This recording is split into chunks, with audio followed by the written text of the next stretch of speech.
one of my main inspiration for really starting this museum, and for my passion to educate people about Palestine and the Palestinian people and our culture and our arts in general. I came to the United States in 2011, so almost now 10 years ago. And the first place I visited was Washington, D.C. And coming to D.C. as a tourist, I was really like amazed by all these museums and monuments and memorials. And you go on Constitution Avenue and you see the Smithsonians, and many immigrants who came to the United States and to DC and share their story over and over again. Whether Native Americans, of course, already existed here, but African Americans and the Holocaust Museum. There's so many. There's Japanese museums. There's Chinese museums. People from all over the world who created museums in Washington D.C. And I said to myself, why we don't have a place where, that was what missing for me, is the place where Palestinians can share their story. And especially being in the United States, I found that our story as Palestinians is reduced to a news item. So you almost always hear the story of the Palestinian people in the news, and portraying the Palestinians as violent people or as victims. And so the museum really creates a new way where showing Palestinians as human beings, creating a possibility in the world that the transformation of what is the view of the Palestinians. So giving an opportunity for that view of the world of Palestinians to be transformed in the world. And of course, using culture and art and storytelling, and sharing so many stories, not just one, but sharing stories, and inviting people beyond politics, beyond religion, beyond racial divisions, and sharing the Palestinian story, not just from Palestine, but Palestinians from all over the world, in the diaspora, whether they're in the US or South America, and sharing that story. As you see in the virtual museum, we have a section completely that's showing where are the Palestinians in the world. You can check it out during or after the call. And we really want to invite people through the museum to discover themselves in the process, and discover their humanity by getting to know us, and getting to know our stories. Just a little bit, I want to keep it short, just a little bit of history about how this museum started. It started in 2015, almost 5 years ago, as a traveling exhibit. And it started in Washington, D.C., and began to travel around the country to different universities, community centers, colleges, to Palestinian and non-Palestinian community around the country. And we built enough momentum that we created a museum in Washington, D.C., and that was open to the public last year, June 15th, with a big opening. And so far, we have had around 4,000 visitors up to the coronavirus. And currently, we're closed. But in response to that, we created this virtual museum, which Amber is going to share, and you can see it. And to keep continuing our mission, and to keep sharing the story in a different way, and now virtually. And we hope that we have you back once this is done, with really open arms and with Palestinian tea. That's what we usually do every Saturday. We welcome visitors with a cup of tea, with the Palestinian way, of course. And yeah, so I would like to leave a introduce Amber, who is one of our docents, and I will give her an opportunity to introduce herself. And of course, we have Samar, our guest speaker, special guest speaker, her art is part of our temporary exhibit, The Art of Palestinian Women.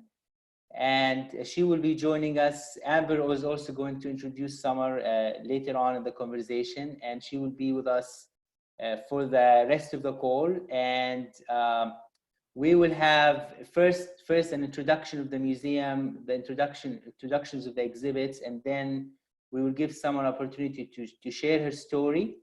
And then we will have at the end a Q&A. And we will be able to interact with each other directly and ask Samar or us, the museum staff and volunteers, any questions you have about the museum or about Samar and her work. Again, thank you so much for being here, and I would like to take it to Amber to start the conversation. Yeah, thanks, Bashara. I'm Amber Hurley, and I started volunteering at the museum last August after I learned about it from an interview that Bashara did on NPR. And I've been interested in Palestinian culture, history, and political activism since I was in college, when I lived with a Palestinian family in Amman, Jordan, during a semester abroad program there. And it was living with my host family there that I learned Palestinian cooking and all the other wonderful cultural aspects that of Palestinianness, and cultural aspects that are so often missed in the news. And it's also then that I grew really interested in the history and the lives of those living in the diaspora in Palestine. So I feel incredibly lucky and fortunate to be a part of the museum, because it really offers an opportunity to educate people who are unfamiliar with Palestine. But I also learn a great deal from the many, many Palestinians who come into the museum and share their family stories with us. So I just want to say thanks to all of you guys for being here. There's a couple of volunteers on the call too, Mohammed, Abby, Becca, who's our communications and fundraising person. And then of course, thanks to Samar, who's going to be doing the artist talk today. And I'd also add to all of this that we are a really small shoestring organization with a big impact. So we're in our first year of existence, and COVID-19, as Bashara mentioned, has really hit us hard. So if you're able to give a donation after the tour, we would be really grateful, because everything means a lot to us, especially right now. And I also want to give just a quick shout out to Steve, who is on this call, who has painstakingly created this virtual tour for us in a matter of weeks. And he really jumped into action. He also did the map that we have in the museum of Palestinians living in the diaspora. And again, as Bashara mentioned, feel free to ask questions at the end, but also feel free to use the chat box to remember your questions, to tell a story or something if you feel so inspired. But for now, I'm going to share my screen with you, and we'll start the tour. Let's see. Okay, so what you see in front of you, Mo, you can give me a thumbs up to make sure I'm sharing the Gallery 1 screen with everyone. All right, cool. So the museum is divided into 3 spaces. The first, what you see here, is a, you're still seeing my tour, right? The virtual tour screen, cool, all right. It's all a work in progress for us, but the museum is divided into 3 spaces. The first section is more about the history leading up to the Nakba. And then the second section is more about culture post-1948 life in Palestine and abroad. And then the third section is a rotating exhibit, which right now is the Art of Palestinian Women. So in this first section, I'm just going to highlight a couple of things, because the conversation today mostly focuses on Tatris and Tob. So I want to show with you guys this National Geographic magazine that we have in the museum from 1914. And if you click on this when you're visiting the virtual tour, you can actually look inside the PDF. And one thing you'll notice in this magazine from 1914 is the way that Palestinians are displayed. You see life as being really rural.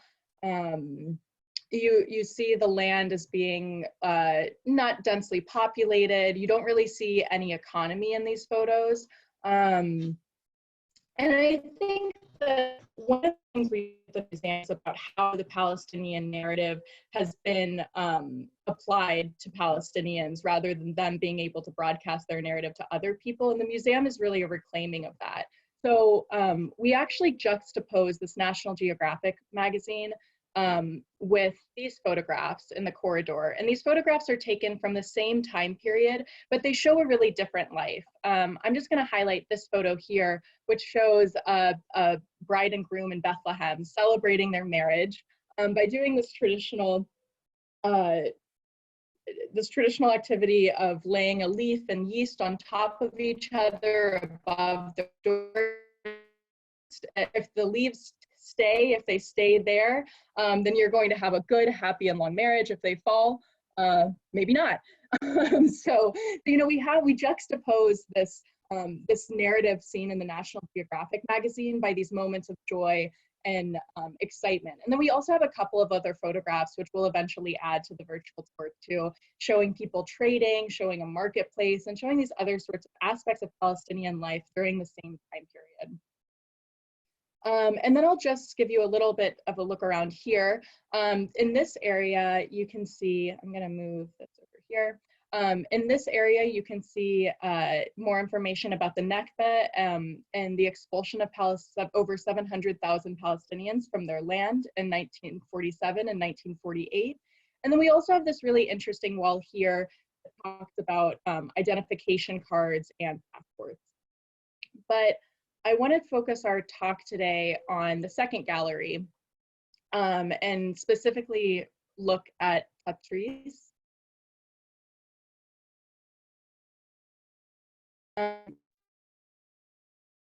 Oops, okay. So I love this image here, which I'm not able to highlight, unfortunately, but if you can see, I'll zoom in here. You can see again this marketplace that we have.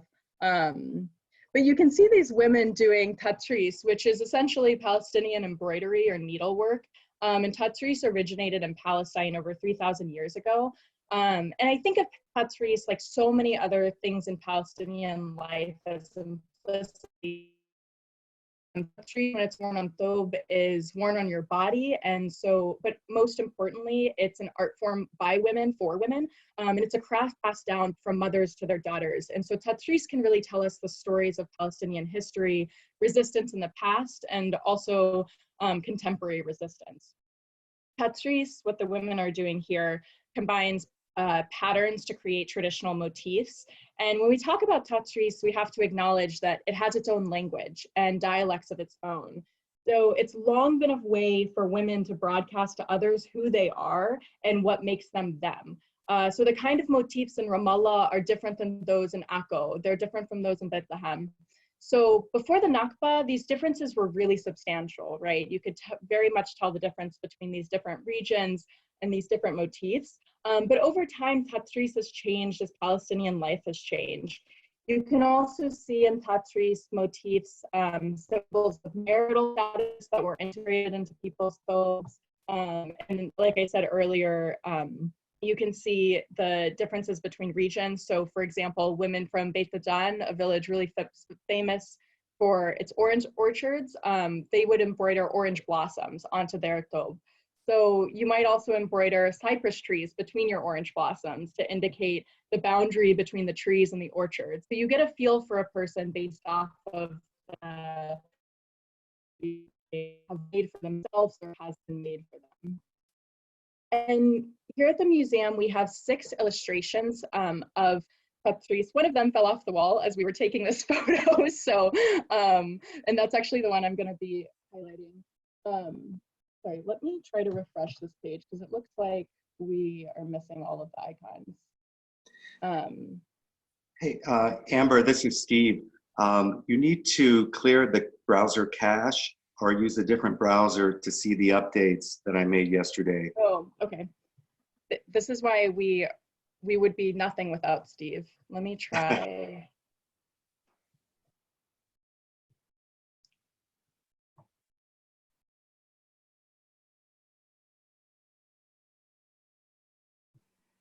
I can also send you a different link if that doesn't work.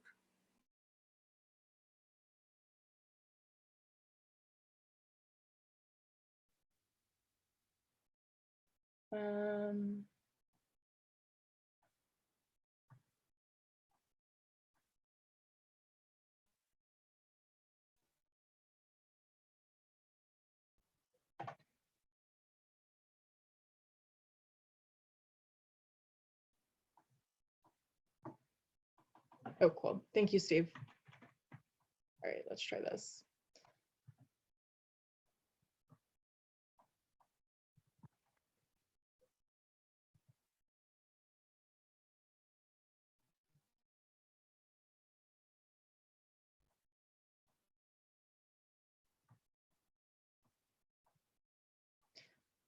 Mo, maybe you can share your screen with me because you'll, oh wait, no, it's working. Ah, okay, perfect. Yeah, don't worry about it. It's just, there's a lot of assets, so it's gonna take a while to load, but you got it. Okay, so here you can see, can you guys all see okay, perfect. Yeah, so in the vein of people, all of these patterns looking different across places, we have these 6 illustrations here at the museum. And these illustrations are actually part of a much larger set of over 400 illustrations of Palestinian thobe from over 400 villages. And so I just want to highlight two of them here. So thobe can also communicate social status. And we have the illustration of a Bethlehem ceremonial dress. And a dress like this would have been made out of linen with a really high percentage of silk in it. So it's a very glamorous dress. And this fabric was actually nicknamed Malak, so royal. And you'd find this in cosmopolitan bridal gowns in Bethlehem. And you can just see how elaborate this specific dress is. All of them are obviously very elaborate, but this one in particular is extremely glamorous and full of detail. And another thing I'd highlight is the different colors that are used and so the different background fabrics. So there's 2 main fabrics, white and then a dark blue. Blue was more common in certain villages and white was more common in other villages such as Ramallah. So here we have the traditional Ramallah thobe. And the Ramallah thobe is unique in a couple of different ways that I'll just talk about now.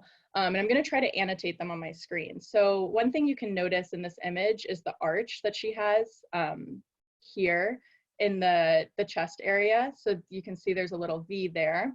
And then another thing that makes the Ramallah thobe particular is these triangular, or what was particular to Ramallah, but now you see in many other thobes, is these triangular sleeves here, and then the embroidery on the top of the sleeve rather than on this area. And then, of course, what makes this dress particularly special, in addition to the coloring and everything else that makes it amazing, is these coins that are on top of her head. So these little white, what's depicted here as white circles are actually normal metal coins, and these would show someone's social status or their family's wealth because you have these coins on top of each other, and it costs a great deal of money to have those, obviously.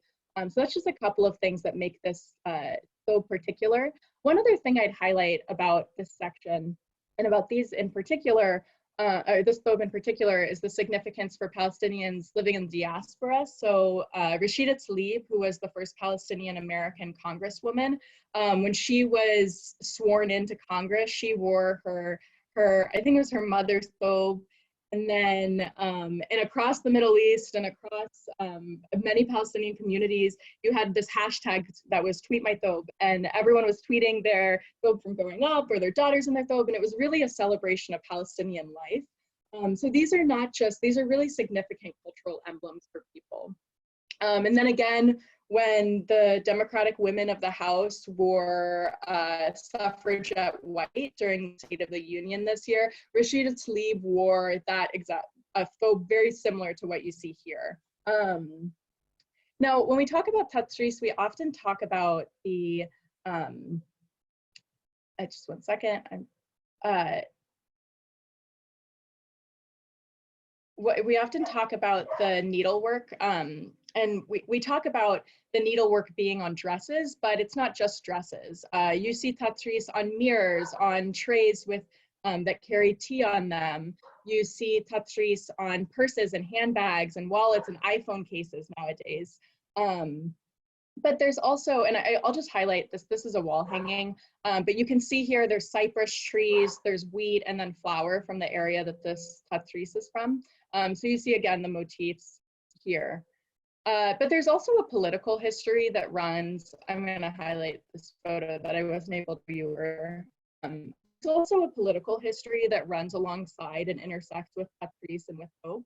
And so after the Nakba, the art of tatris began disappearing. And over time, though, tatris has emerged as a really important cultural emblem for Palestinianness. And as Palestinian history changed, so did the art form. So obviously, after the Nakba, people were living in refugee camps, and they were in really close quarters. I'm sorry, just to interrupt. Can you keep an eye on the chat and then let me know if we need to address anything? But after the Nakba, we saw tatris, we saw it disappearing slightly as women were expected to join the workforce, and their their economic opportunities were really depleted. And so the practice began to subside, but then in the 1960s, it returned again, but it was changed substantially. So you had people living in refugee camps from across Palestine. And that meant that the motifs were changing because they were combining motifs together. The fabrics were also changing. They started to use cheaper cotton and cheaper threads. So that's when, and you also started to see Western motifs coming in. So and they were also selling the tatris to those outside of the Middle East, and they were trying to target those audiences. So you sort of start to see that 1960s, 1970s fashion coming into the traditional embroidery. And then tatris, as it's becoming more of a commonplace, they began to become recognizable garments and visible forms of Palestinian nationalism, right? So people begin to refine the art to become a symbol of Palestine. And that only increased during the first Intifada, which took place, as many of you know, from 1987 until 1993. And this was a time of real resistance among Palestinians. And I like this to think about how thobe has really, and tatris have intersected with this resistance. So during this time, we saw the Intifada dress, which is cut as a traditional Palestinian thobe, but it's embroidered with Palestinian flags and maps of Palestine. And we start to see traditional symbols of Palestine returning, like olive branches or orange trees, which was a really popular economy in Palestine before the occupation. And then you started to see phrases like "we will return" woven into the tatris with traditional Palestinian colors. So you sort of see the political coming into this beyond just the traditional emblems of Palestinian life. And again, today you find it, we have a gift shop in the museum, and we have wallets that say, "we will return" in Palestine in capital letters and tatris. And so you sort of see this political and everyday life. And I think that's really interesting. But that's a really good segue to Samar, who is going to talk about her work and the ways that she weaves in these narratives into her work. Samar is an Arab American fine artist and graphic designer living in New York City. So thank you it's nice that during COVID, we're actually able to do these virtual seminars and bring in people from all across the US and across the world. Last week we had an artist who was going to school in Turkey. And so Samar received her bachelor's degree from the University of Maryland. And then her first big solo exhibit was Darat al-Fanan in Amman, Jordan, which is a great art gallery if you've never been. And then she began working in New York City in advertising. And we're glad that you've returned to Fine Arts Summer because we get to display your work here at the museum. Her work's been displayed in New Jersey, New York, and Washington, D.C. And she also had a solo exhibit at the Gallery El-Quds in Washington, D.C., which I'm sure many of you have been to as well. So Samar, I will pass it over to you, and I'm gonna have your slides up here. So I will flip through them as you talk. Great, thank you so much. I really It's great to have this opportunity to talk and share my story with you all. It's such a pleasure to be here. You know, but before I talk about my work, I wanted to share my creative background, just go into a little bit more detail about that, and also my family story. So as Amber said, I do live and work outside of New York City in West Orange, New Jersey, and it's about 20 minutes outside of New York. And the community in West Orange is really wonderful because we have artists, musicians, filmmakers, and it's such a great area to be able to express myself creatively and also be supported by such a wonderful creative community around me. I graduated from the University of Maryland with a Bachelor of Arts and a double major in studio art and art history. So when I finished at Maryland in 1993, I was offered the opportunity to visit Amman, and that's where I took part in an art residency and a solo exhibit at Darat al-Funun. After that, it was about 6 months, I returned to the States and I worked for several years in a local art gallery in DC. And at that point, I applied to the master's program at Pratt Institute. And when I got accepted, I decided to move to New York City. So I received a master's in communication design while working full-time in the advertising industry. And after I finished Pratt, I transitioned really nicely into working in advertising on web designs and also creating a lot of online web marketing campaigns. So when I had my kids, I decided to go back to that first love, which was painting. Painting gives me that freedom to be able to take care of my family and also to express my own creativity. So I was born here in the United States to a refugee and an immigrant. My father, Samar Hussaini, was forced to flee the West Jerusalem in 1948 at the age of 8 years old, and he was unable to return for 45 years. Amber, if you want, you can show that picture, the first picture.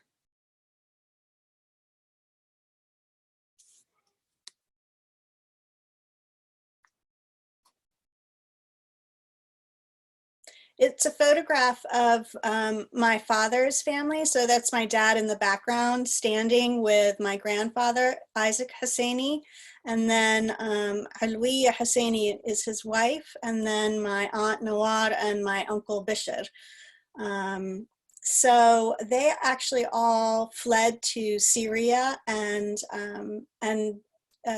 grew up in Lebanon and also in Egypt. And my mother, Lamra Hussaini, she grew up in the West Bank. So the second picture here is actually a picture of my grandmother, Rabiha Hussaini. She's on the left there.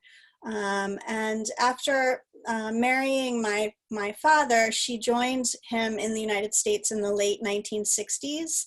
So my father worked for the Arab League, and then he opened the Palestine Information Office in 1978 as a political representative and an activist. So he really played a pivotal role in sharing information about Palestinians to the news media when there was so much disinformation out there about Palestinians. And you can see in this third picture here, that's a picture of my dad giving one of his lectures. Nope, yep, there, there he is. Thanks, Amber. And then, along with that, my mother also, with other Arab women and American women, established the Union of Arab Women in the 70s as well, volunteering to promote dialogue, cultural exchange, and fundraising. So both my parents really wanted to show the positive aspects of being Palestinian, and my father was actually able to return to Jerusalem in the early 1990s, where he became the president of Al-Quds University in Jerusalem. And unfortunately, he passed away in 1994 in his native Jerusalem. So a little bit about me. I grew up in the United States in the 1970s, and I traveled to Palestine every other summer, starting at the age of 8. So this fourth picture here is me with my mom in Jerusalem. And, you know, I spent a lot of time there with my grandfather and grandmother who lived in East Jerusalem. I walked with my grandfather around the neighborhoods. I helped my grandmother in her garden. I watched her cook extravagant and delicious Palestinian meals. And I was really surrounded by that Palestinian culture and food. And it really helped form my proud Palestinian identity. But I can recall, unfortunately, as a very young child, how the media really played a part in forming my understanding of my identity. And I remember at 6 years old, I told my parents I don't like Palestinians because they're terrorists. And when my mom asked me who told me that, I said television. So my mother had to explain to me that Palestinians were good people and that we wanted peace. And shortly after that, my father published an op-ed in the New York Times titled Yearning for Palestine. And it really reflected his concern of seeing himself distorted in the media and being dehumanized and really stripped of human dignity. So through his life, he wrote and lectured and spoke about humanizing Palestinians and showing himself in a positive light. And I really feel like now, over 40 years later, his message has passed to me through my art. And that will lead me to my first piece of art that I want to talk to you guys about, which is called Resilient Legacy. It is one of my sculptural series dresses that I did. It's part of a Tob series, and I've been working on this series for the past few years. It's actually a sculptural piece, and it's a reinterpretation of the Palestinian Tob, and it's made out of mixed media, acrylic on canvas. So I created an abstract painting on canvas and used acrylic paint, graphite, paper. You can see on there, there are actual articles from my father that are incorporated in there as well. I incorporate the kafiyeh into the dresses. I also incorporate embroidery into the dresses.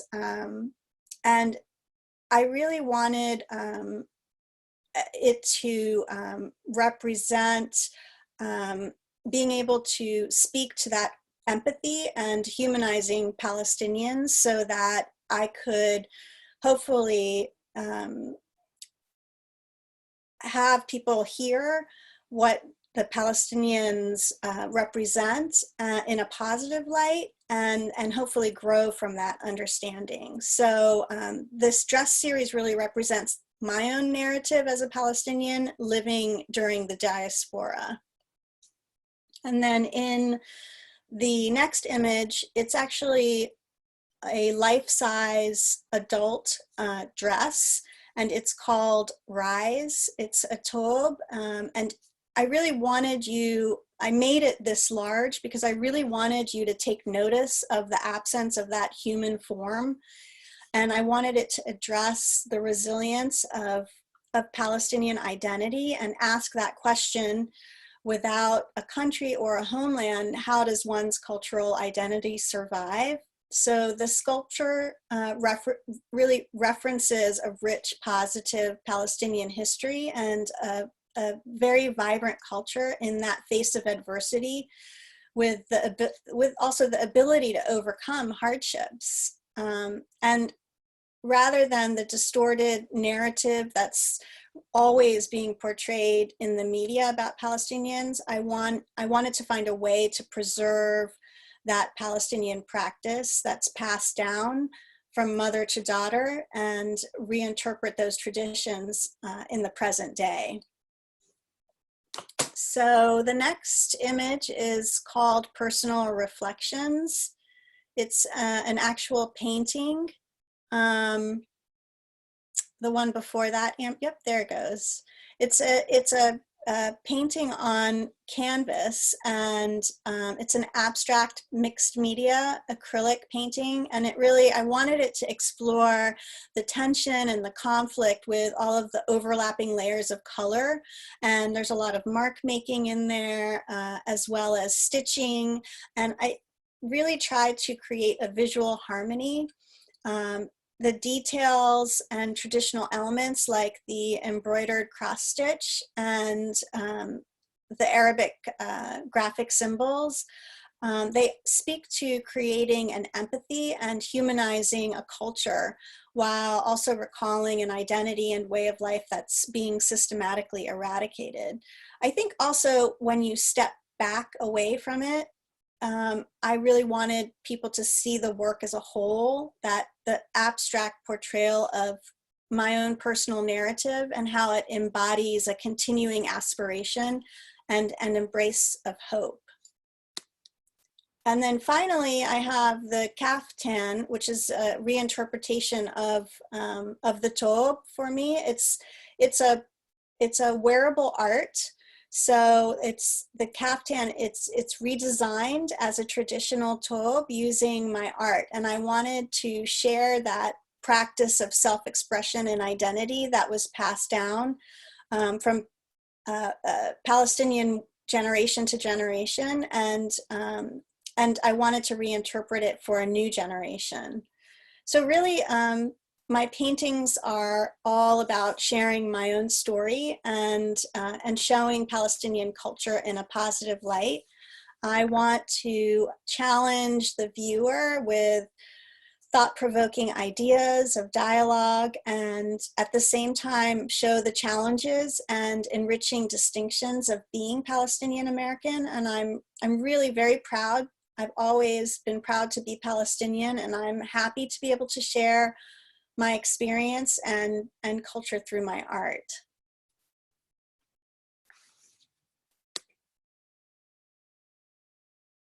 Can't hear you, Amber. I keep joking that this is the only time in my life where people are telling me to unmute myself. But I realized that we didn't exactly show you everyone where in the museum Samar's work is, but it's right here in the third gallery. And it's hard to see in this photo and in the photo we showed you just how enormous this rise piece is that Samar highlighted. It really, it intrudes on the space in a really fun and exciting way. So I just think that's interesting. I'd love for people to write in the chat room, and we can unmute you if you'd like to talk, to ask Samar questions, or if you have any comments about her work or thoughts you wanted to share. But before, while we're waiting for people to ask questions, Samar, I'm curious to hear from you. A lot of the, from what I know, you have displayed your work in a lot of spaces where the audience may not be familiar with Palestinians or with Palestine. And I'd like to hear from you how you see your work introducing people to Palestine, or how you begin that conversation with your pieces, and what the sort of reactions in those spaces are like. Yeah, so I mean, I always allow the viewer to really to begin the conversation themselves about my work, because I want to hear their own interpretation of that work. So when people look at the art, I tell them, get a little closer to it, because you get a completely different experience when you get up close to it. You see the more finite detail of it. And I want them to, you know, to just digest the underlying message without me interpreting it for them. And then for the most part, people are very empathetic, you know, when they hear the background story of the pieces. They're interested in, most of all, learning more about Palestinians, which is the reason why I love to be able to create. It's a great avenue to really share that narrative with people. And I can tell you one story that I had, which was interesting. I was in a group exhibit here in New Jersey. And I had this woman who came up to me and was, had seen one of my pieces of art, and I had the article Yearning for Palestine written by my dad next to the artwork that I used his writing in. And she was visibly upset. And I asked her, I said, what's wrong? And she said to me, well, I can't believe you would, he's writing to pick up your arms. And I said to her, I said to her, this is an opportunity to talk about this. I said, we do need to talk about this. What would you do if you were in the same position? Wouldn't you want to protect your people, protect your family? I said, but in the end, he's not really talking about that. What he's talking about is everybody coming together peacefully, and the positive aspect about being Palestinian. And I could see in her face that she just was so surprised and taken back by that message, because I think she was expecting me to argue with her. And it was really nice to be able to, to have her say to me, oh my gosh, I never really thought about it from that perspective. She was in her 60s. And all I could think of from my own point of view is that how, a lot of people don't even have conversations with Palestinians one-on-one. They assume and see what's happening in the media, and they really have no idea. So, so it's really a great opportunity to be able to just talk to people about it and have that conversation. Abby, do you want to unmute yourself and then you can ask your question? Thanks. Sure. Hi, Summer. Thank you for sharing your art and your story with us. I just was hoping you could speak a little bit about the color choices. I mean, even through my screen, I feel like the reds and the blues and the kind of the yellow oranges are so bold and textured. And so I'm hoping you can kind of share with us why you chose those colors and if there's any meaning behind those choices. Thank you. You're welcome. Thank you very much. It's a great question. And, when I paint, I really try to think about my visits to Palestine, and I think about the colors that really influenced me. And surprisingly, people always assume that it's just desert there, but Jerusalem is mountainous, greens, rich and colorful. And so I recall vividly, the sunsets were just spectacular, these like beautiful, rich colors. So a lot of my work is really influenced by those memories, and sharing like the blues of the water, of the sky, of the land, the greens of the land. I remember my father telling me once, he lived in North Carolina for a while, and he used to tell me he loved North Carolina so much because of the trees. It reminded him of Jerusalem, of those, the fertileness of it all. So, that's really why. The red also is really representative of that strength and the boldness, expressiveness as well. I hope that answers your question. Yes, very much so. Thank you. Good. Thanks.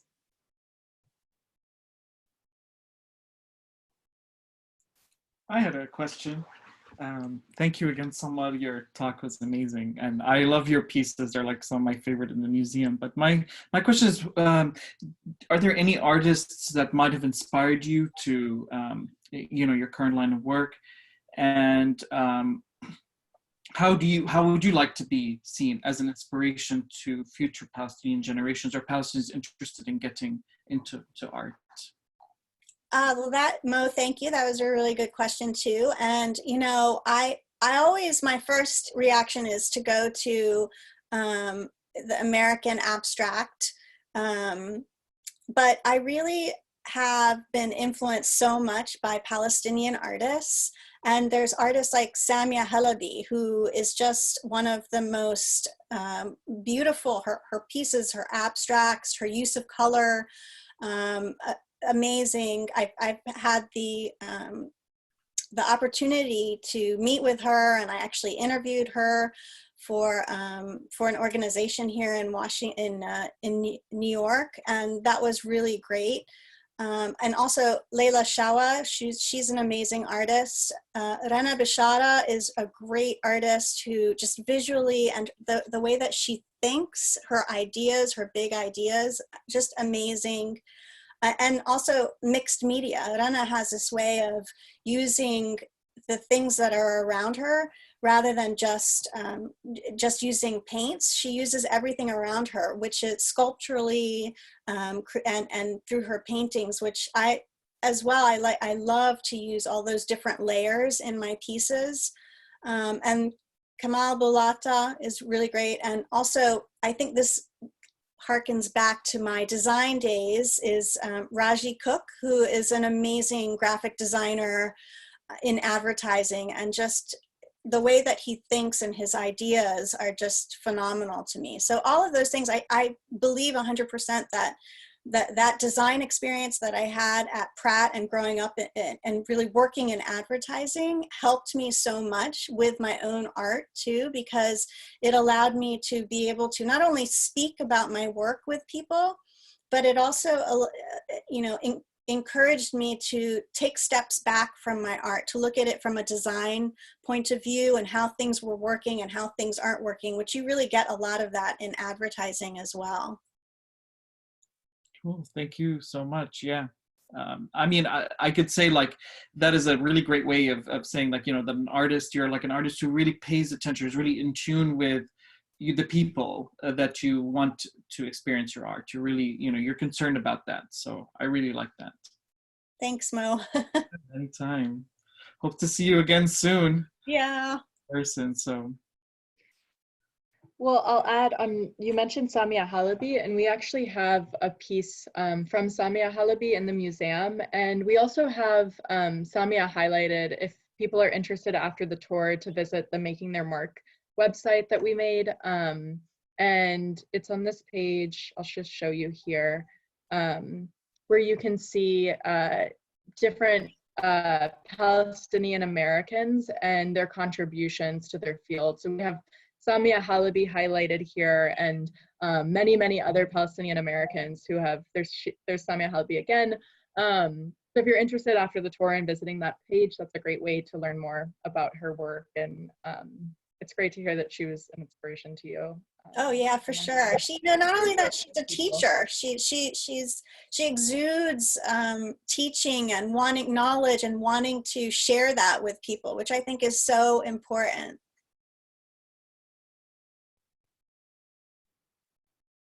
Hi, Samar. Hi. Hi, Mo. Hi. So my name is Fakhira, and I'm so excited to be with you today. Actually, I am the board member of the museum, and I was one of the core group that really built this museum. And now to see how it's expanding with people like Mo and Amber and Becca and your voice, because this is our vision when we first built the museum, and we wanted to bring these voices of you and other artists to bring to break the collective, that the dominant narrative about who the Palestinians are. And you are bringing another narrative, that breaking that narrative that we are terrorists, but we like bringing a beautiful lines about our culture, identity, through your beautiful art and through the colors and through surprising way. It's not the traditional way of talking about the Palestinians, but I found your art very powerful, that it contains a lot of content in a surprising way, and this is the power of this art. So I was so moved to hear you, especially that I'm in Jerusalem currently, because I moved to work there. So, and I'm Palestinian, 48 citizen of Israel. So anyway, so all of your talk about Jerusalem, East Jerusalem, and the beauty, the Palestinian view.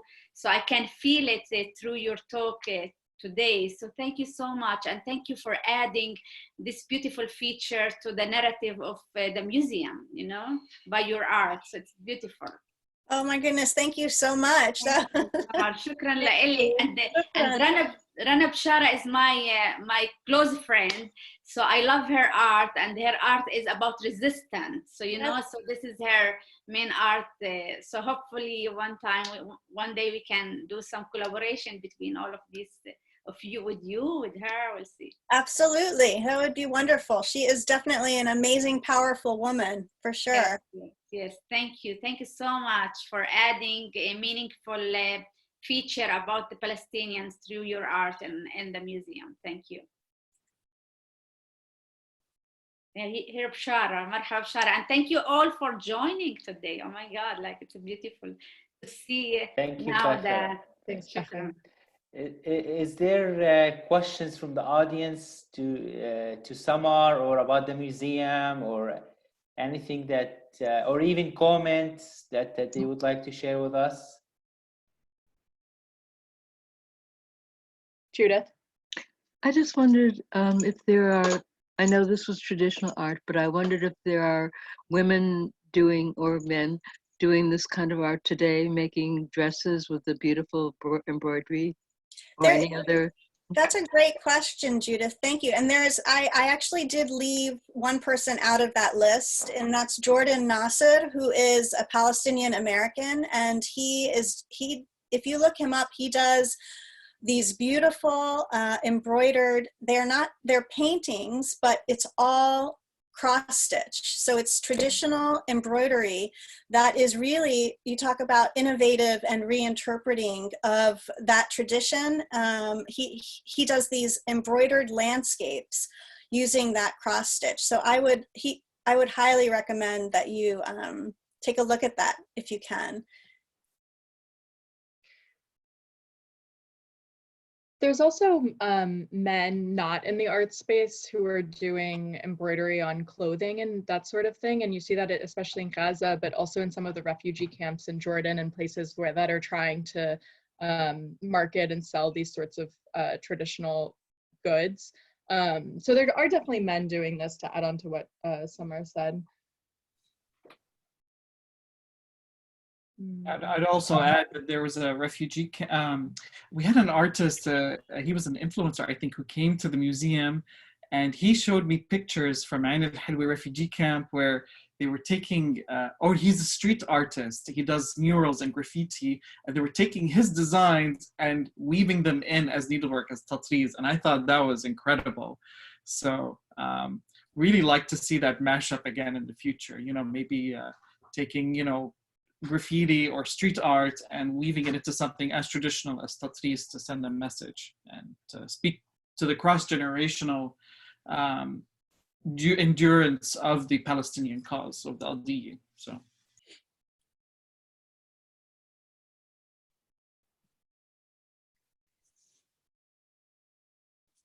Do other people want to chime in with questions or comments, or maybe questions about the museum or Samar's work? Okay, not everyone at once. Samar, I'm wondering if you've been in the museum, and I'm wondering if there's a piece in the museum that you really enjoyed seeing and was really exciting for you to see in that space, and you want to talk about that, just to bring it back to the museum a little bit. Well, actually, I think that I didn't have one specific piece that was my favorite. I had the whole space, to me, was my favorite.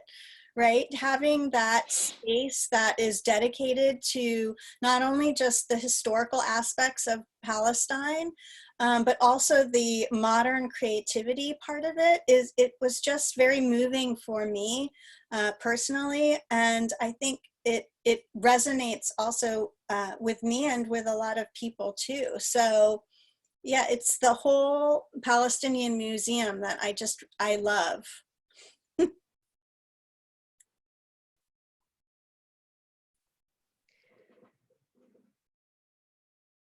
Thank you, Samar. Yeah, so if we don't have questions from the audience, so I would like to thank everyone for being here, and if Samar, do you have any last comments or something you want to share before we close? No, I mean, if you want to see more of my work, you can check out my website, which is www.samardesigns.com, and that's SAMAR designs. And then you can also email me too through my website if you'd like to get in touch with me. And we have posted your website on the chat, actually. Great. Yeah. Thank you.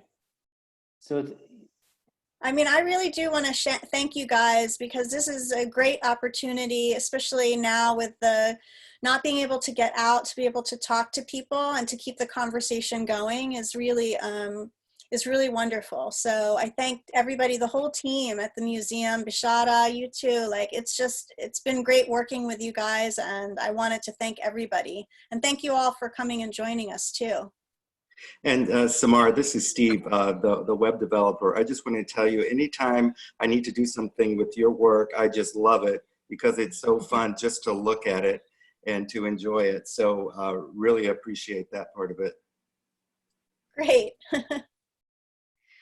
Well, thank you everyone for being here. And there's so much in the virtual tour online that we didn't talk about today. So go back to the website, look at the videos. There's a great video of Bashara's family farm that someone mentioned in the chat room. There's a great video we uploaded to the virtual tour. There's more information about the other artists in the museum and all the historical artifacts we have. So definitely come back and visit the museum, and we hope to one day have you guys in person to invite you for a Palestinian tea and bring you into the family that way. absolutely. Thank you everyone for being here. And if you would like to, and thanks for Amber and for Mo and Fakhra and Abby and Samar again and Steve for all your contributions. As you know, we have lost all the revenues for the museum. So if you would like to support the museum, you can do it a couple of ways. One way, you can give a donation through our website, through our emergency fund, or you can become a monthly supporter. We call it the Resilience Monthly Club, where you can sustain the museum moving forward, and hopefully we can open following the government instructions and start welcoming people again in the next month or so. And we also been partnering with organizations and Palestinian families to make masks to protect our communities with kufiyas, and they're also for sale, and you can find that on our website or through the link in the chat. And these are the couple of ways you can support. Thank you everyone for being here and for being with us. And we have actually every Saturday at 1 p.m. we have a virtual talk, a virtual tour just like this, with different artists, with different stories that we're sharing with us. So stay tuned for next Saturday at 1 p.m. We will be sending out the announcement and the link very soon. Thank you all for being here, and I hope you have a great weekend. Thank you, Bishara. Take care, everybody. Thank you all. Thanks everyone. Thank you. Thank you, everybody. Thank you. Thanks to Deirdre who ordered kafia mass this morning. All right. Thank you all.